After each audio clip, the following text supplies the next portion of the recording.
Welcome to Better Waste Services. I'm on my own today because Louise has had a power cut. So it's myself and our esteemed guest, Dale, from Stockton on Tees. Yes, that's correct. Have I got that right? Good. Yes. Good. So, Dale, thank you for joining us today. No problem. Tell us a little bit about Stockton and where it is and what it is. And Stockton on Tees Borough Council. It's the largest unitary council within the Tees Valley area. We're neighboured with Darlington, Hartlepool, Middlesbrough and Redcar and Cleveland. We have around 200,000 residents, around 96,000 properties, and it's kind of shifted its focus recently from a maybe more of a focus on retail to become a bit more of an events town. Okay. So Stockton every year have its Stockton International Riverside Festival, a little bit of a plug there, right. In August, where we've got international artists from all over the world. And that's something that's been going on for, I think, over 30 years now in Stockton. So it's very, very nice little place in the northeast of England. Yeah, it's not a place I've get to very often. I don't know it very well. So it doesn't have the best recycling rate in the country, does it? It doesn't. No, that's a very polite way of putting it, Tim, to be fair. It is ranked at the moment very low on the Let's Recycle League tables when it comes to our recycling performance.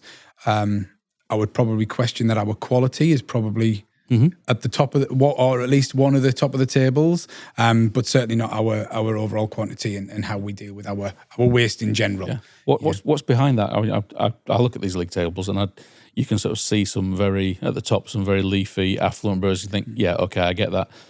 What puts Stockton, historically, what has driven Stockton to be at the other end of the table? I think there's a number of elements. I mean, one of the things which Stockton has differently to many other councils in the UK, and specifically England, is that we still collect our refuse on a weekly basis using a 240 litre wheel bin.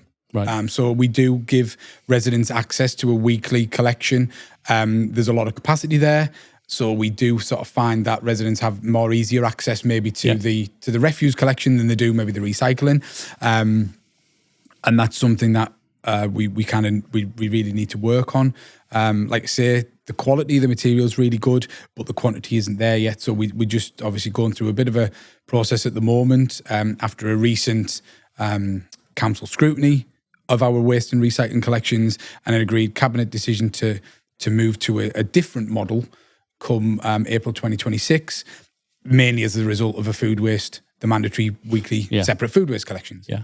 So what does your service look like now? You've got the weekly refuse. So there's a lot of refuse capacity, which doesn't incentivise people who don't want to recycle to do it, which I guess helps your quality. Yeah. Because the people who don't want to do it, just stick it in the grey bin, and the people who want to do it give you the good quality, I suppose. Yeah. So at the moment, we have our refuse collected on a weekly basis using a 240 litre bin. Then we have a fortnightly collection of recyclable materials, which we have a multi-sort vehicle at the moment. We call it our one-pass vehicle. Yeah. And that collects glass in a blue box. And then we have cardboard, plastic and cans in a white Hessian bag.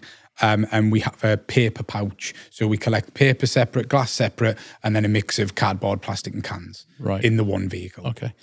So is the low recycling level, is that due to not many people participating, or is it people participating but not putting very much out?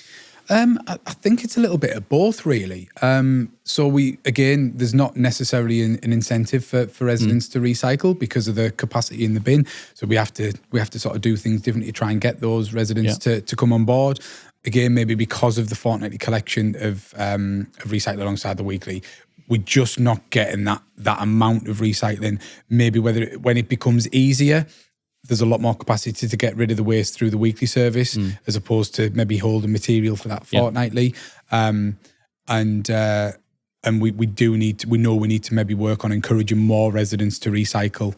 Yeah. It is a pressure that we know is something we have to address. because certainly Scotland and Wales, they've adopted 3 and sometimes 4 weekly collections of the refuse, really to limit that capacity, which forces people to recycle, which may not give you the greatest quality. People are doing it under sufferance, but if you've got a weekly refuse, it's quite difficult to push people, isn't it? You've got to sort of try and pull them with a positive recycling message. That's right. Yeah, and I think from what we've found is, and we've obviously the rest of the country have gone through a number of changes, as you mentioned there, with regards to fortnightly or 3 weekly, or going weekly with a smaller capacity bin. The main sort of driver to kind of encourage more residents to recycle is to look at the capacity of waste space almost, and if that can be reduced through moving to a like I say, a smaller bin, or moving to a less frequent collection of that material, then hopefully we can start to encourage residents to think about waste a little bit differently, which will help with how we're trying to achieve a number of objectives that we're kind of looking at over the next few years, alongside the simpler recycling changes that we know are coming in, as I mentioned earlier, and the mandatory separate food waste collections. Yeah, so we know that lots of authorities are going to have to go through a lot of changes, and I certainly think that communication is going to be at least as important as the operational stuff of how you do it, making people want to do it, and if you're taking away capacity, that's a negative thing that's going to get people's backs up. So how do you find the positive in recycling? Say, look, this is a good thing. What are you proposing to do in terms of communications? Yeah, so I mean, communications is always difficult. I think there's a lot of ways we can improve how we communicate as local authorities to the residents. I think we need to kind of maybe be a little bit more modern, let's say, and use some of the tools that are quickly sort of shooting up and making things a little bit more accessible.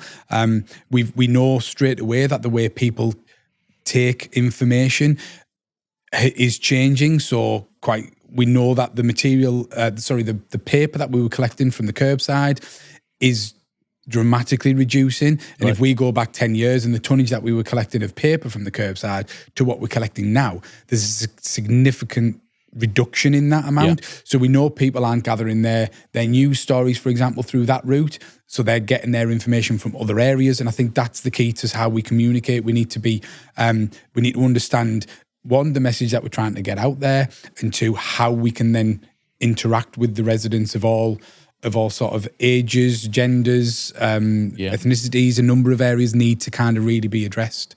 Yeah, it's a very diverse set of people you're trying to get to, isn't it? I mean, exactly. we all sort of look at, through our own lens, we think about the sort of marketing that we use and we consume, but actually there's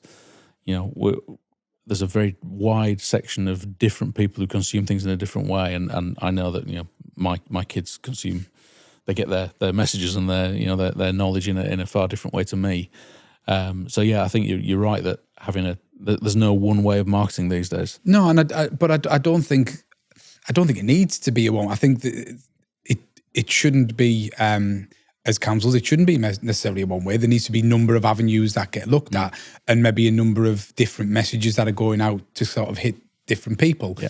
I mean, councils might look at one way of communicating information. It might not necessarily deliver the impact they wanted, but it doesn't need to say it hasn't delivered an impact.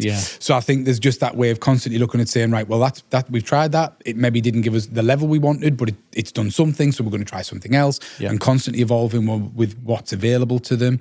I know from Stockton's point of view, we've got we're currently in the middle of developing a plan about how we're going to communicate some of the changes that will be coming at Stockton, and looking at a number of areas around how we communicate, but also whether we need to bring in a dedicated resident engagement team to almost be available anywhere. Supermarkets, ward member surgeries, schools, events, market days. All of those questions need to kind of need to be looked at, and we just need to make the information as accessible as we possibly can to try and at least achieve that message getting understood by as many people as possible. I did have a conversation a while ago with someone in your sort of position in the council, and they'd done a big leaflet campaign about recycling. He said, the absolutely soul-destroying thing was we did that campaign. We got the message, we got the brochures, the leaflets. They all went out. He said, and a couple of days later, I was stood in our MRF and I could just see them all coming back in the recycling. He said, I might as well just take the box and tip them straight into the MRF because they just come straight through. One way of increasing your paper recycling rate, of course. Print your own. No, and I think that's it. And obviously, councils are constantly now looking at ways of how they communicate and whether or not that be digital newsletters or social media or all of those avenues. There's still maybe a role to play with an element of printed media in whatever form. But yeah, like I said, we're seeing a massive reduction in the way that our paper tonnage, which clearly tells us that residents are no longer looking at how they gather their information through that route. Yeah. The content's different as well, isn't it? I look at some of the stuff we've done on, when we've rolled out paid garden waste service and things like that. Perhaps the instinctive way for a council to do that is to write the policies, write the terms and conditions, describe the service, and that becomes quite a big, all-encompassing document because that's how councils work internally. They build the policy and they build the business case, and it's all nailed down. And that ends up on the brochure or the leaflet that explains everything about the service. But actually, in the world of TikTok, it's a 30-second thing, isn't it? So you can't do it all in one go. It's like, look at this is your food bin, and that's 30 seconds. And then maybe next week there'll be another thing about, look at this is your blue box. And it's you can't just take that one message and go, oh yeah, we've got the brochure, now we're going to send it out through TikTok and through Facebook, because even the content of the message is broken down in little ways. This podcast will be like an hour long, but the bits that people read will be or see will be the 45-second little short bits that we've got on LinkedIn. So yeah, it's not just a case of choosing a different channel. You've actually got to have a slightly different message as well for those channels, because you say a lot less. I mean, obviously, there's certain things. So I mean, you mentioned greenways there. Stockton currently have a free greenway service. We collect using reusable and disposable bags so that we can clearly see what the residents are placing out, focusing on more the grass cuttings around around the main sort of growing season. That is something that naturally needs to constantly be looked at, and seeing how we can improve that, and whether we need to look at other ways of delivering that service.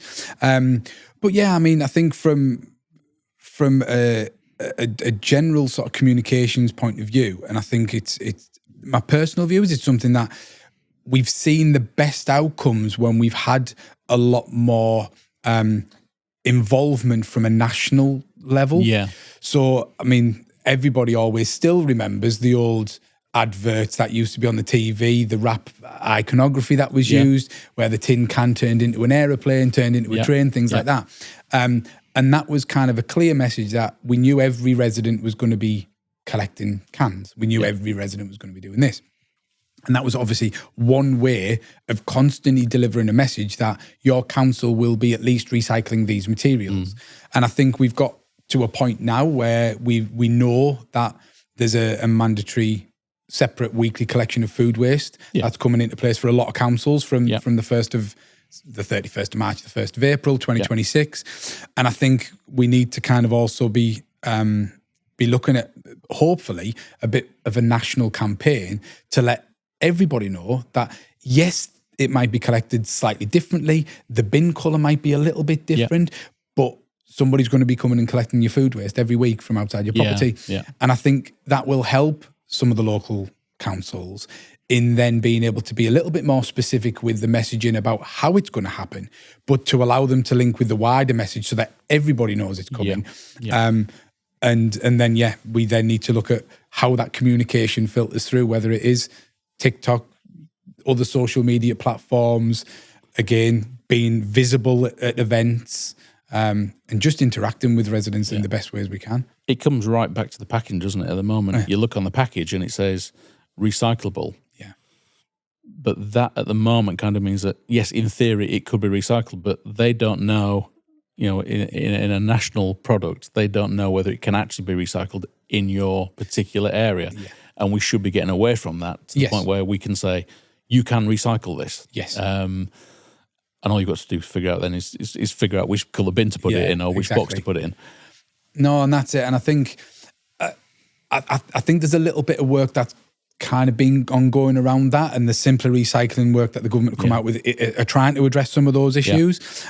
We know that there's certain materials coming into play as well as the mandatory food waste element that needs to be separate. I know there's some elements where in vessel can be used, and there's a conversation going on about mixing with the green waste with some councils, and I think that's right to do, because if it's easier and it helps the residents to deliver, so the council have a system in place, they are able to introduce another material into that product, and it helps them deliver out on what the overarching goal is, then I think that should be that should be listened to.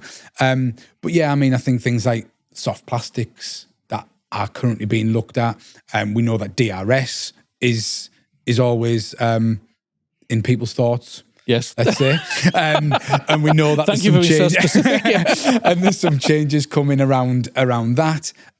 We know that there's a requirement of councils to look at small WEEE from curbsides. So there's a lot that are going on to try and at least give some uniformity almost, and some kind of constant in those councils. But then there's also that maybe lack of clarity at times, whilst they're still trying to maybe get how that will operate in place. Yeah. So go on. You've mentioned DRS. What do you think of DRS? Do you think it's going to be a good thing for England or for the UK? I think anything that brings waste to the front of people's minds is a good thing. Yeah. Because I know we were discussing earlier, when we talk about waste in the industry, everybody in the industry knows about it. Yeah, we're all interested in it. We're all interested in it. Mortgages, doesn't it? Yeah. And I think that the next side of it, though, is the residents don't necessarily have that level of involvement. They don't have that level of maybe interest that they have. So I think anything that brings the discussion to the table around waste, anything that brings the discussion around how we can improve how we operate environmentally is only a good thing. Yeah. I mean, the biggest impact we've probably seen in the last maybe 5 years was David Attenborough's Blue Planet in 2018. Yeah. And that was the biggest hit we had in the waste industry, to make people really think about things differently, highlighted the pressures that were coming. Yes, it wasn't only about waste, but it brought it into the discussion. Yeah. So I think how it's going to operate is still maybe something that's being discussed, but anything that can help, I think, is only a positive thing. And I've travelled on holidays to different places, and I know that in other areas of Europe there is a DRS type of system in place, and it seems to work. Yeah. So I think there is evidence out there of how it can work. There will be naturally evidence of things that haven't worked as well as they've thought, but that doesn't mean to say it's a bad thing for trying. No. So I think it can be a good thing, and hopefully we'll see that soon. Yeah. Yeah, I mean, we're perhaps straying off the original topic, but my view on DRS is that we have a sort of a nostalgic. I mean, I'm old enough to remember collecting the pop bottles at my grandma's house and taking them to the shop and getting my 10p and thinking I was the king of the world. So I got 20p in my pocket or whatever, and that was at a time when there was no other way of recycling. Just there wasn't a curbside recycling service in the 1970s. So I wonder if DRS is a sort of a nostalgic solution to something that we've already mostly cracked anyway, because we've got these quite sophisticated, and they're going to be even more sophisticated, curbside recycling schemes. So are we introducing a DRS that is just going to unpick and just chuck the baby out with the bathwater? And it might work in some very specific areas where recycling is difficult, like communals and hard to reach areas.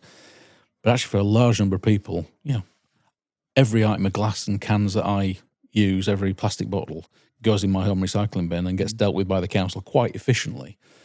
So I'm not convinced yet that DRS is solving a problem that we still have. No, I mean, it almost seems like it is that incentive. I mean, the councils for years have looked at how we can incentivize recycling. Yeah. What's the option? Do we look at giving prize giveaways? Do we look at doing sort of an element of a DRS where they were giving back cards to go to shop locally? Money always works, doesn't it? And that's what I think they're looking at. Money always works. Now, if you don't necessarily fully realise that you spent it in one hand, but you're getting X pence back for every product you take back, then are you more inclined to kind of, does it become a bit more of a family orientated thing? Like you said there, you took your grandparents' pop bottles back. Yeah. Is that something where grandparents will maybe do some of that a little bit more, and that becomes maybe a little bit of the pocket money element? So I think that they're using the money as the incentive. Yeah. And I think they're hoping that becomes the main driver behind it. If somebody realises that there is, I mean, they've always said it, where there's muck, there's brass. Yeah. But if somebody realises that there's value within this resource, which is what we're dealing with, then I think they're hoping that will start to generate maybe the unseen elements. Yeah. And I think we will start to see an increase in items that are being recycled. How that impacts the council's recycling rates, it's going to change the org world, will be a different discussion. And how we operate our curbside collections as well. We know that some materials will still go through that route, and a number of materials will go through the other route. So we'll just need to kind of adapt to it, and hopefully be in a position of being able to kind of, again, adapt our services, adapt our collection models, adapt the way we do things on the back of these increases and these introductions. Sorry. Yeah. So I'll neatly segue that into your choice of multi-stream recycling. Given that if DRS comes in and a huge amount of plastic disappears out of the curbside recycling stream, do you think the multi-vehicle option gives you more or less flexibility to cope with that? It's a good question, actually. I mean, I think the natural answer would be to say, yes, it gives us more capability. But I suppose the vehicles that we're looking at, we would still need to collect some elements of plastic and cans, which are your two main items that are being discussed. And the compartment that deals with those two specific items, you won't really be able to do anything with that part of it. No. So how that will work, I think it will just reduce. It will simply just reduce the amount that we pick up in. So we're already underway looking at what the makeup of our vehicle will look like based on our the current data that's available to us. We know cardboard is the item that is going to make that vehicle fill up more than some of the other items. Yeah. So we're focusing a lot of our efforts on making sure that the vehicle is fit for the amount of cardboard that we're going to receive. And I think the knock-on effect to that will be, like you've said there, we don't know how well the DRS scheme will be introduced, whether it's something that kind of, as soon as it's rolled out, it hits straight away and we see a massive reduction in the amount of material we collect, or whether or not it's something that will gradually start to increase. And like you say, the majority of people using the curbside collections or the majority of people using the other. I mean, Stockton have always looked at separating out the material as best they can to try and get as much value for that material as possible. And we have been quite lucky maybe in the last couple of years, because the commodity values have significantly increased on occasions. Yes, they've dropped again recently, but that we are seeing fluctuations around some quite big world events that are happening. So again, if something kind of impacts the world, we normally see a knock-on effect with a material, whether that be cardboard, plastic, or glass. So we've always been able to collect a material in a clean way to bring the most value for that. And we're just looking to kind of continue down that path. And work out ways of trying to increase the volume, not keep the quality, but really increase that volume. Yeah, that's the challenge, isn't it? Too? And that is, that's where we need to be. Yeah. Sonia, what vehicles are you using currently for the? So we currently use, like I said, we call it as a one-pass vehicle. It's a vehicle which has got a split-bodied rear, which is a 30%, 70% split. 30% we put separate paper in. 70% is a mix of cardboard, plastic, and cans. Yeah. And then there is a pod to the front of the vehicle, which we collect the separate mixed glass. Right. And we're looking to kind of really further expand that multi-stream vehicle to include food waste when it comes to the 2026 date. Right. So you think it's still rear end loaders, but with a product? No. We'll probably look at more of a multi-stream vehicle. So a Roma Equip. So a Roma Equip. Yeah. So we've got those options are available to us now, where we will be able to separate the materials we've got now, introduce the weekly food waste collection. So it has been agreed that we will be moving to a weekly recycling service. Right. But also that gives us a little bit of flexibility on that type of vehicle to introduce things like soft plastics, small WEEE from Kerbsides. And it gives us a little bit of, as you mentioned, it gives us a little bit of flexibility when we're looking at the compartments to do something slightly different with some of them. Yeah. So if we do have a new material that we feel like we want to kind of focus on, whether that be, textiles or another product that we see as a problem, then we can then start to include that in our vehicle as well. Yeah. We've tried where possible to kind of understand the pressures we know from 26, but try to give us enough breathing space maybe on the vehicle to increase the types of materials that we can collect on there. Yeah, and I think when you're working from boxes, what I've seen in authorities is that you're able to try additional streams without needing a massive wheel bin and a vehicle for it. So, some authorities have got an option for a little bag for disposable vapes or batteries, and you can just put that on top of your box, and they're able to do something quite flexible and say, well, there's not many of them, so we'll have a compartment in the vehicle, or we'll have a box in the vehicle that sort of deals with those, and you can start off a small service and grow it without needing to do a big infrastructure thing. You're able to do that. And I can see, like you said, textiles, small WEEE, batteries, coffee pods. There's all these little micro streams that are emerging, and I think they're going to be quite important going forward as they become more and more popular. On the one hand, as we're sort of introducing a more sort of consistent recycling stream for the major things, we're also introducing a lot of inconsistent stuff, like things like the pod back coffee stuff, which is here and there and might become universal, but at the moment it's just in some places. Batteries, textiles are all still very fragmented and probably will be for quite a while. So those boxes do give you the option to. Yeah, and we've obviously the debate of bags and boxes and bins is something which goes on, and obviously residents in the main, we've discussed it earlier on, they want very easy options when it comes to waste and recycling, which is fine, that's how we are currently living in society. We're always looking for the easy option, absolutely fine. And I think it's up to the councils to kind of really look at how we can maximise the way we're collecting waste, how we can again maximise the value from the materials that we're getting, but also we know that the cost of waste disposal is only going to go up. We know that there's other challenges coming in the waste disposal areas around, we mentioned the emissions trading scheme, what's coming up in the next couple of years.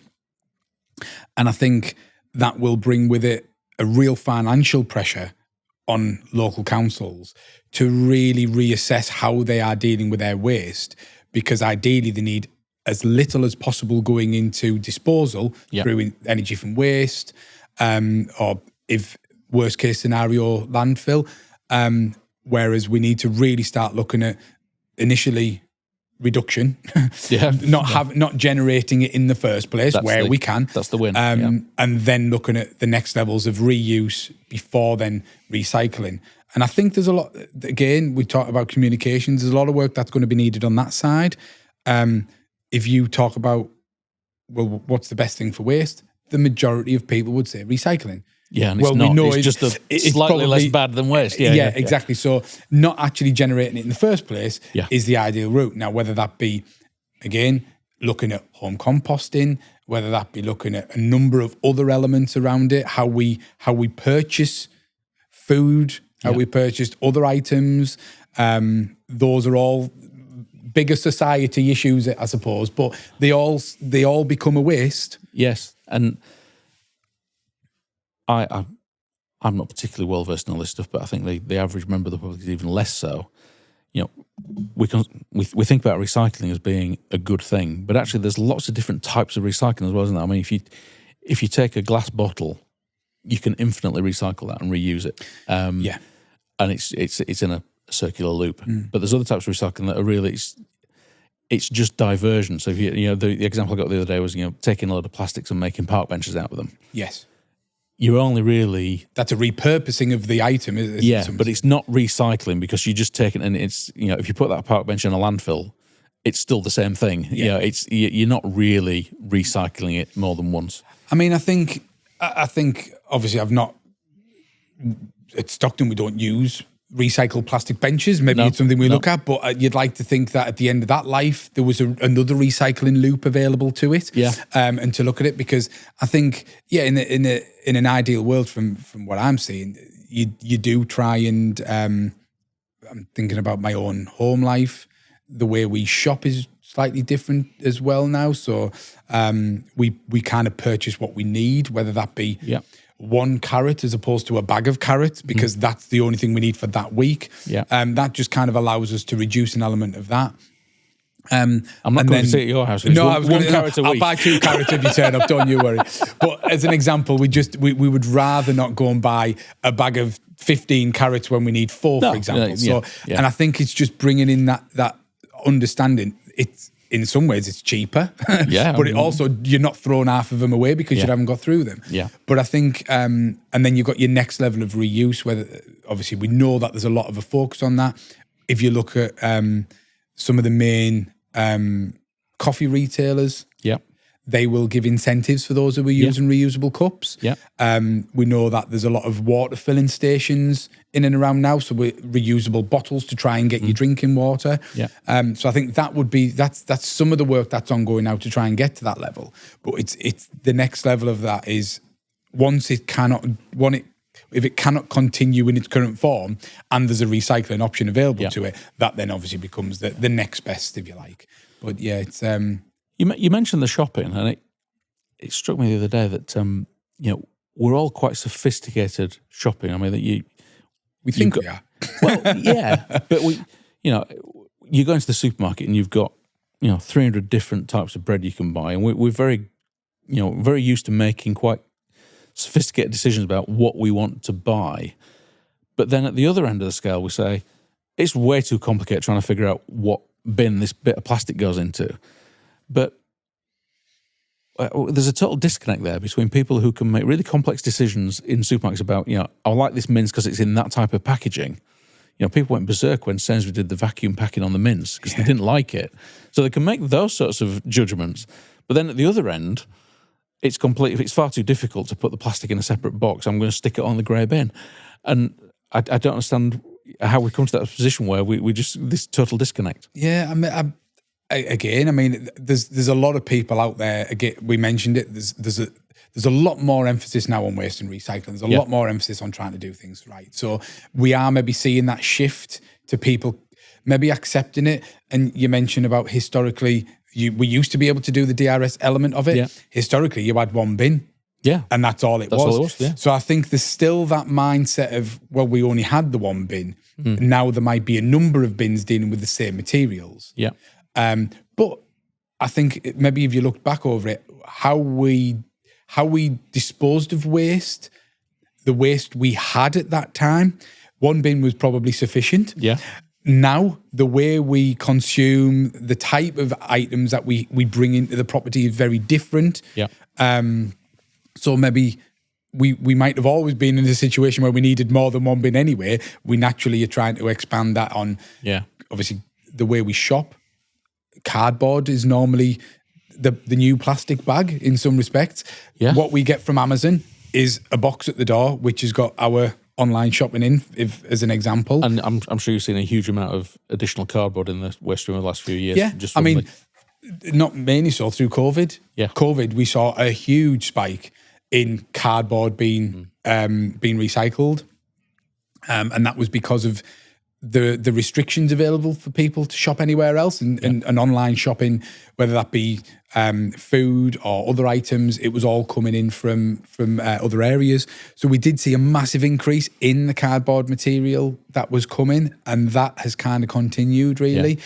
People have continued down that way of purchasing items. So, yeah, I think sometimes, again, it's maybe the minority voice, like with anything, maybe the minority voice who don't maybe accept the number of containers, maybe become louder than the majority of the residents in Stockton do look to come on board. We are seeing people coming and picking up, the additional recycling bags or replacements if the Hessian bag maybe has got a little bit older. So we are seeing residents engaging with us in that area. We just need a little bit more. One of the downsides of this new super fast social media thing is it's easy for you to get messages out there quickly now and in bite sizes and very cheaply. Mm-hmm. But I think the downside is where you've got residents who are not enthusiastic, they do get a disproportionately loud voice on the Facebooks and on the comment. Reading the bottom half of the internet, you could think that it's all awful and terrible and it's a total disaster. But actually, there's a handful of people who are up in arms about something, and the vast majority are quite happy with it. And I know when we've done garden waste rollouts, they're never popular for paid garden waste. No. But actually, if you took the temperature purely from the social media, you'd think the streets were burning. Mm. And actually, it's a small number of people who've got a very loud voice. Yeah, and I think social media is something which is it has blown up. There's a lot of different avenues. It's allowed people in some cases where they maybe haven't had a voice in the past, they've now got a voice to sort of promote positive messages or good things. And I don't also have we're seeing it more so now, very topical around the England football team, where there is maybe more access for people to voice their opinions, whether that be good or bad, and there's a reaction to that around we're seeing the messages that are coming out, but we've got to be mindful of what we're trying to achieve, and we've also got to be mindful that those aren't necessarily the majority. And I think what you find is the people with a negative view, maybe, and again, talking about football solely as opposed to waste, they're maybe more likely to post something into sort of social media than those that maybe don't have a strong feeling around it, or somebody that understands that maybe, again, we're not playing that great, but we're doing what we need to do, so they're quite laid back. I should say, though, given that this isn't going out for another 3 months, it was a brilliant goal that won us the Euros. Yes, indeed. Some terrible defender that lost us in the semis. Of course, we'll have to see what the next week brings. We might look like prophets. But no, I mean, when it comes to waste, again, it's very much waste is something which we know the residents are very, very maybe vocal about. It does impact every single resident. There's single not many, week is very visible, isn't it? There's not many services that are provided by a council that literally impacts every resident like waste does. Yeah. And I think if you went to most councils and said, can you name 3 things that your council does? The first one in the main would be collect me rubbish, and the bins comes forward. So it is something that is always on the front of people's minds. And I think there's nothing necessarily wrong with people expressing their views, good or bad, but it's then up to us as an authority to kind of maybe give people an understanding as to why we've made the decisions we've made, and give them a little bit of context around that. If they remain unhappy, then we've just got to keep trying. But in the main, I think residents realise, especially with the current situation, there's a lot of councils that are up against it and are trying to do what they can to improve services to residents against a very, very difficult financial background. Yeah. So there's a lot of stuff goes on before the residency when you're sort of designing a new service or conceiving of a new type of service that's going to be better or increase recycling or save money. There's an awful lot of stuff that you do before it goes anywhere near the public. Can you give us an idea of roughly how long that takes and what the sort of general flow of things is between announcing something in the paper about how you're going to change things and how do you get there? Yeah, so I mean, from Stockton's point of view, like I say, we are looking to change our recycling system. We're going to be moving from a fortnightly collection of recycling to a weekly collection of recycling, whilst also introducing, as a minimum, the food waste collections from the curbside. And I think that was something which took us a number of months really, through a scrutiny process with some of our elected members, that we were able to really sort of draw on some experience and the valued support really from colleagues in RAP to kind of really come in and assess how we do things now, what it would look like if we went down this route, and they looked at everything at the time. They looked at doing nothing and simply reducing food waste. They looked at looking at the multi-stream option that we eventually went down, and the scrutiny panel decided that was the preferred route before, again, cabinet approval. We looked at moving to a more overall mixed, commingled service. And I think when we really done some assessments, it was over sort of a good 6-month period where evidence was coming and going, and the councillors had access to all the information around what the tonnage that we're collecting currently is, what the tonnage that we would be predicting is, the cost of the current service against the cost of the new service. And on all of the stages, the service that we've chosen was the best for recycling performance, the best for environmental benefit, the best for reduction in your carbon, the best for cost. So we needed to kind of fully understand that before making the decision on where we go. We did have a strong driver that the cost of waste disposal for Stockton Council was going to be increasing around that same time. So we needed to try and find a solution which removed as much waste as possible from the refuse container to the recycling containers. So yeah, I mean that probably started all in all from discussion around the scrutiny topic to having the different scrutiny meetings, which as part of the scrutiny process, the press are invited. So they were reporting on each meeting to kind of give people a feel of what was discussed and some of the avenues we were going down to final cabinet approval. It was probably just under a year. Okay. But then it comes down to, we've now got to work out how we're going to introduce this. Yeah. And sometimes I have to stop myself, and it is easy to say, we're going to be introducing food waste from April 26 alongside a weekly recycling service, alongside potential fortnightly refuse, all of those changes. And then you realise that there is a lot of work involved in trying to get that planned. So how much when you've gone through the scrutiny, you've gone to cabinet, how much detail is in that? I mean, how much do you actually know, and what's still left unknown when you get that cabinet approval? I mean, you said it's weekly. Have you, I presume at that point you haven't actually committed to a specific vehicle choice, but you perhaps a vehicle type? Yeah, so we know the vehicle. Container types, yeah. So that's it. And I mean, we as part of that scrutiny process, everything was available. Yeah. Like I say, we looked at all of the finances around what the cost would be on collections, staffing, the price of the disposal of waste, the income generated from the way that we were collecting and recycling, the increase in recycling tonnage that we were going to get alongside the drop in the other side. So all of it was very, very detailed.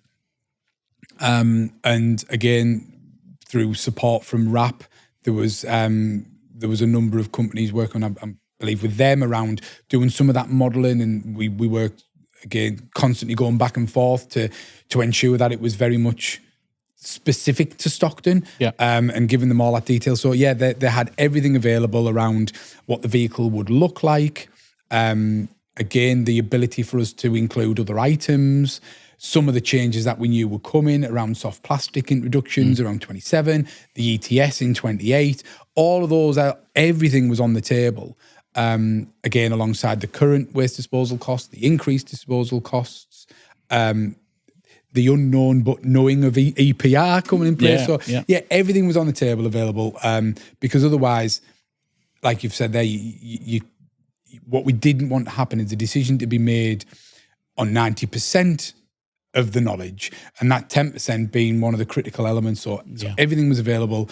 We were very, very open about as you mentioned at the beginning, our current recycling performance, what we were looking to achieve from making these changes, and how we believe the residents would react to that. But yeah, like I say, we're now in the mode of trying to gear up for that date. And put everything in place. So what have you got left to do then? Yes, the short list. I think we're at the stage now where there's a lot of work going on at the moment, involving a lot of council offices in a number of areas, customer services, communications, our digital team, waste disposal, the strategic side of waste, colleagues. Whoever can provide some capacity to help us, we are drafting them in and really kind of focusing on maybe smaller projects within that as well. Like I say, we know that we'll be undergoing a vehicle procurement. We'll need to look at container procurement. We'll need to look at actually as part of the changes and the vehicle and the way we're going to be collecting on the weekly basis, there will be an additional requirement for staff. So we'll need to look at staff recruitment. We mentioned communications. How is that going to play out? There's a number of elements which is all going to have to be scrutinised almost and really drill down. And it's going to be a very, very challenging but interesting and exciting couple of months. Really. Yeah, I think blink and I'll miss it. A couple of months, yeah. It's not a lot, is it? No. So you think? I think you said you're going to potentially need a new depot. Yeah, that's not a quick thing to build and acquire, is it? No. And that again, we've looked at a number of things. We've got, like I mentioned, we've got a number of vehicles required for the new recycling system that we've put into place as a result of the introduction of the food waste collections that we need to do.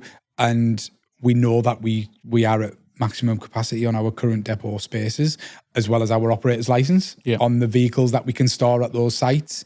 So that's another element of work that's ongoing to try and understand what land is available that is suitable for a depot provision. But that's not necessarily just looking in the borough of Stockton as to where's there a space.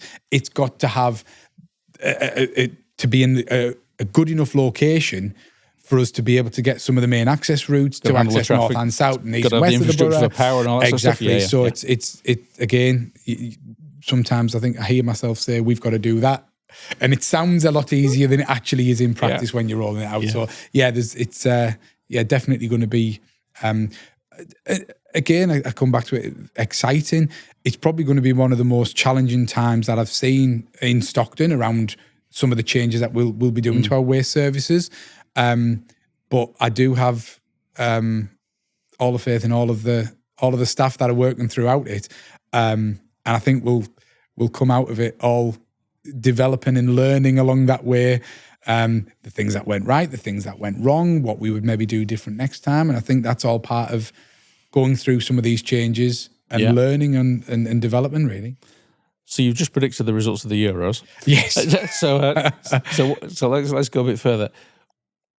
At the end of this, let's look at sort of summer 26 when you just rolled out you may have done it ahead of this, but when you've already rolled out all the Simply Recycled stuff, so you've got separate food waste collections, weekly separate glass, and so you're fully compliant and you've got all that. What do you think Stockton's recycling performance, the waste service hall, what do you think that looks like at the end of this? Well, I mean, based on what we know now, which is probably the only thing we can base it on, I do think there'll be additional changes that will come over the next however many months till we get to April 26.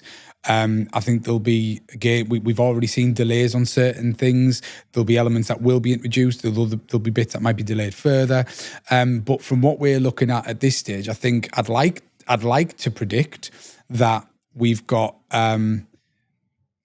almost a very, very clean system that the residents understand.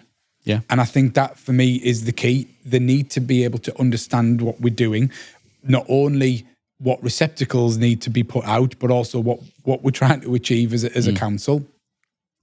And I'd like to think that we're seeing our waste composition, where our waste is going, really starting to shift. Yeah. Food waste is an element of an unknown. So I'd like to think that we were able to get a large number of residents participating in that collection service. I'd like to think we were under pressure to give residents more bags and more boxes, for example, because they are recycling more. Yeah. But then we've also got the change around the weekly service now. So how will that pan out? I think I'd like to think that Stockton started to see a behaviour change in residents and really start to embrace the new service, really. I think we have to start to think of waste slightly differently. We have to bring it a little bit more to the front of the table. And I hopefully this is maybe the start of it, because the councils, based on some of the changes that are coming around EPR and ETS, will almost have no other option but to focus on some of these areas. So yeah, I'd like to think it was really positive. Everything went really well. All of the residents were able to come and start recycling. The rate shot up, and that would be the ideal state. Up there at the top with Three Rivers and West Oxfordshire and everywhere else. Yeah, doing that's it. Yeah. And all we can do is try it. And there might be something that we see happens that needs to be amended, but we'll look at that. But we've done enough homework. We spoke to enough people. We visited enough areas to kind of really understand the pros and the cons and what works and what doesn't work. Yeah. My sort of knowledge of the Roma Quips and the Kerbsiders in operation is mostly sort of a southwest of England and a Wales sort of thing. So that seems to be where, in my customers, Bath and North East Somerset and South Gloucestershire and Swindon and, around that part of the world, a lot of sort of curbside sort of stuff. Is there much of it in the North East apart from you doing it, or about to do it? No, there is an element of some curbside sort. I mean, I know that Darlington use a similar one-pass vehicle to ourselves. Like a twin pack. I think rather than the not necessarily the you mentioned there the multi-compartment, the Roma Quip or the Terberg style vehicle. I'm not sure. Maybe I think there's a few maybe in the northwest. Right. But we would probably, at this stage, from my knowledge, we would be the only ones in the northeast that would be looking down that route. Yeah. Well, from some of the information that we're seeing coming out, we keep going over it on what waste is going to look like with ETS, with EPR, with all of those elements. I think we'll be in as best position as I can possibly put Stockton in to hopefully try and navigate through some of those challenges and give us the most financially beneficial position. So when you're looking at the multi-compartment vehicles, and it's Roma Quip or the Turbo Kerbsiders, isn't it? Yeah. How do you write a vehicle spec for those things? I mean, what do you specify? I think it needs to be based on your knowledge of your authority and where you can maybe maximise your yield on that vehicle. I said at the beginning, we know that cardboard is the commodity that we are getting the most of. Yeah. So we know that we have to kind of look at where possible how we can maximise that cardboard capacity. Yeah. You've then, because of the way that the vehicle is manufactured, you've then got the option of maybe being a little bit more specific on certain areas. You can reduce some of the capacity of the compartments. You can make them larger. You do have a double-sided vehicle, so you can kind of collect both materials on each side. Or you may be able to say, for example, as an extreme of it, we're going to do glass on the curb side, but we'll do paper on the other side, or small electrical on one side and paper on the other side. So there's ways of really kind of adapting to what materials and the quantity of that. Like I say, we've done lots of work already at Stockton to really drill down into what the current composition is, how that's made up, the different types of tonnages, what we believe that'll move to if we go to the weekly option. And that includes additional items coming into the service away from what's in the refuse bin. So we've done some waste composition work to understand currently what's in the green bin. Yeah. Our refuse bin. and to understand how that material might find its way into the recycling containers when we go down that route. So yeah, it's very much specific to what Stockton are seeing now in our recycling, what we believe through all of the evidence is going to come in, but also weighing up how we can future-proof that vehicle as well. So we're kind of just at the moment looking at, as you mentioned there, what does the paper size need to look like? Does the food waste container need to be slightly bigger, which means a reduction in some of the other items? So we're just going through that now to kind of fully understand how that will work. Another pros and cons between the different configurations when you get to the other end at the MRF. And I know I've been a couple of places where they've had radically different cycle times to get the vehicles in and out at the other end, just from the way they're unloading them. And and that operationally, that's one of the things that we've very early doors we kind of needed to understand how we currently operate with our with tipping that vehicle off. Is going to be very, very different how we know we need to operate on these ones. Not mainly so around at the moment because of where we deliver and how we collect. We do weigh off each compartment individually. We know that won't be possible with these vehicles. So we're doing a lot of work now, and we've spoken to our current MRF provider on how we can maybe look at what it's going to be like in April 26, because we will have a very, very different vehicle with a different number of vehicles as well coming in. So that also brings with it the problems that we've got. If we know at the moment, if we have an issue where there's any problems around accessing this facility, we might have 4 or 5 or 6 or 7 vehicles waiting to access that tip. We could be easily looking at 13, 14 onwards if we were in the same position on the new service. So we've needed to look at all of that, and again we're speaking with our MRF provider. We're looking at internally how we would operate that. It's all part of that them unwritten areas where when you say we're just going to roll that out, then it seems to be there. But these are all the things, and we've gone to councils that do operate this type of system, seen how they're doing it, and discussed with them what worked well at the beginning, what didn't work well, what are the things that you wish you'd have changed. All of those discussions have been had to try and give us as much information as possible to make the right decisions. So what changes will residents see or are likely to see in the bags and the boxes that they have? Will they keep the same, or is that going to change? Yeah, there'll be the residents will see the same, but there will be an introduction of new items. We mentioned food waste. We will need to look at that. And again, there's discussions going on around sort of almost fairly simple things what you expect, but what colour are we going with? And that in itself brings with it lots of different opinions from lots of different people. We were looking at maybe a darker colour, but then there was comments around, well, is it difficult to see maybe in the darker nights in the winter, and when the staff are maybe on the shorter days. So then we're going, well, what does a brighter one look like, and how does that work on other things? So something as easy as that sort of starts to almost morph into a real detailed discussion where you're kind of going, well, what seems to work better? Have we had any feedback? Is it worth getting a sample of that type of product? So the residents will be able to use the current items that they've got, but also there will be an introduction of other things, like I say, the food waste containers. Is that like to be like a 23-litre caddy sort of approach? Yes. There's generally kind of a standard almost. There's different nuances to it around the locking mechanism of the container, and like I say, how that's made up, whether it's a smaller green one or a smaller blue one or a green with a brown lid one, or a number of different options available.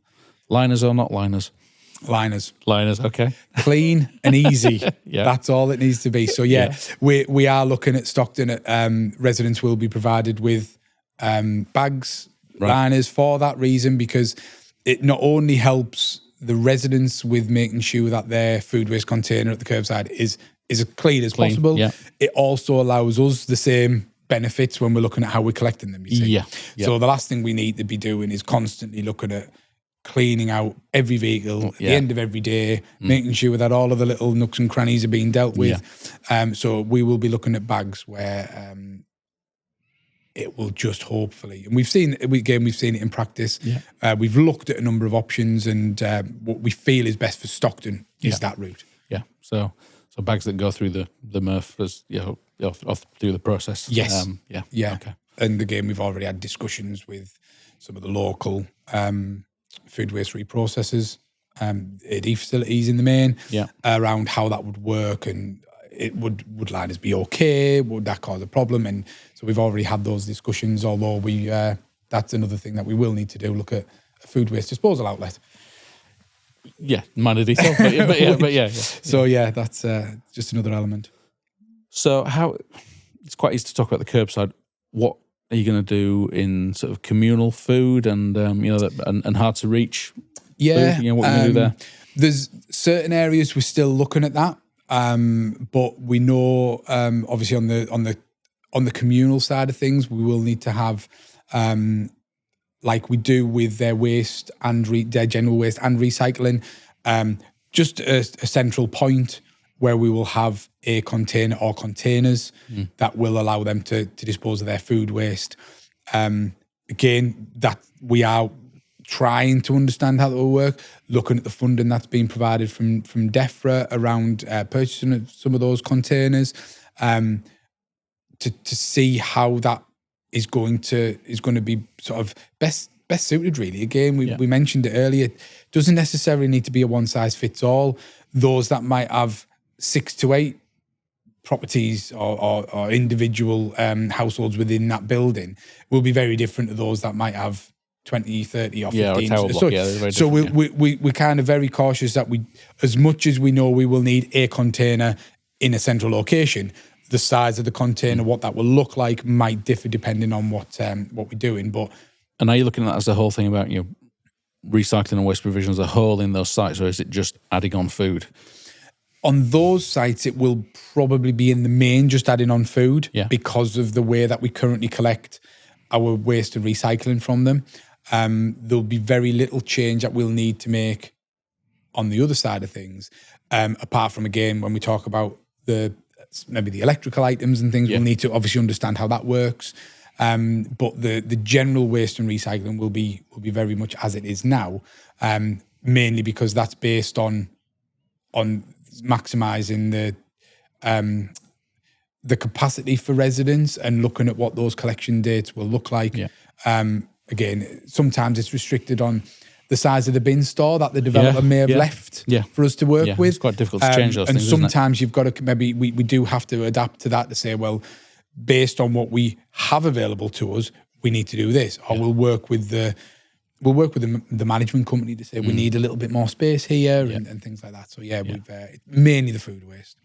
Yeah, there's quite a lot of developers in terms of sort of communal facilities, housings and billboards and information and trying to make those facilities a bit more attractive and a bit more user friendly and using them to get the message across that there's a new bin here, but actually it's part of a bigger picture of and we spoke about it comes back to the communication. It comes back to how we communicate the message and the message we're trying to communicate. So how we communicate to maybe to those properties will be slightly different to how we communicate to maybe the general residents, but the message will be the same. Same message, different channel. And there'll be just sort of small nuances to that. So, and again, thankfully that's a challenge for our comms team as opposed to a challenge for myself.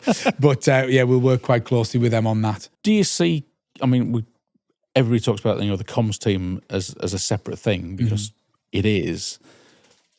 Do you think there's a move towards actual, putting all that into one sort of business unit? Because as a waste team, you sort of operationally, you deliver the service, and comms do the comms, and IT do the IT, and fleet are delivering vehicles. Yeah, of course. But actually, we're trying to get a much wider message out. So, do you think those things need to join up and come together under one banner? We work quite closely and quite well with our comms team. Right. I'm sure other local authorities and waste departments do the same. I think because of the nature and the size of what a local council is, it's probably one of the biggest organisations you will see in each area. Almost internally, we would have the fleet team, we would have the comms team, we would have IT. But I think from what we're trying to look at is to the residents, it's just the council. I think the comms teams, we do speak about them as their own individual departments while we're internal. But to the residents, it's the council. They don't see that there's a comms team delivered the waste message. No. They just see the councils deliver the waste message. So we work quite closely with them. I think naturally, from my point of view, there naturally needs to be an element of the split. I don't want to be going and nagging them and dealing with what work they need to do. The same way, I'm not going to go and tell the tyre fitter, I'll sort that job out. Do you know what I mean? So I think it's very much, they are the people that specialise in that area. They're sort of have the knowledge and the experience in that area. So I'm going to leave them over there doing their bit, and that's the case. So, but we will be meeting, and we have been already meeting regularly to try and understand what issues they might envisage, what the comms plan is going to look like, the messages that we're trying to portray, how that then impacts our customer service team. We've had colleagues from our customer service team in there because they're the ones that are predominantly going to take the calls. They're going to get some calls. So all of that is something which we are working very, very closely on, and is working really well. And then hopefully what the resident sees is just the output of all of that. Yeah, which better is service. The better messages, a better service, an easier way of maybe accessing some of the information and things. Well, you sat under a Better Waste Services caption there. Yes, I mean, that's kind of exactly what we're trying to do, isn't it? Yeah. Well, I wish you well with it, Dale. Thank you very It sounds much. like you've got a hell of a lot to do. And I look forward to doing this again in a couple of years when you tell us about your new position at the top of the recycling. Yes, I'll definitely come back if available and let you know how it went, and whether all of my easy comments of we're just going to introduce this and we're just going to need to look at this, whether it was as simple as that. Well, if it all works out, you'll be the mayor of the North East by then, won't you? Been about that far. Thank you very much, Dale. Thank you.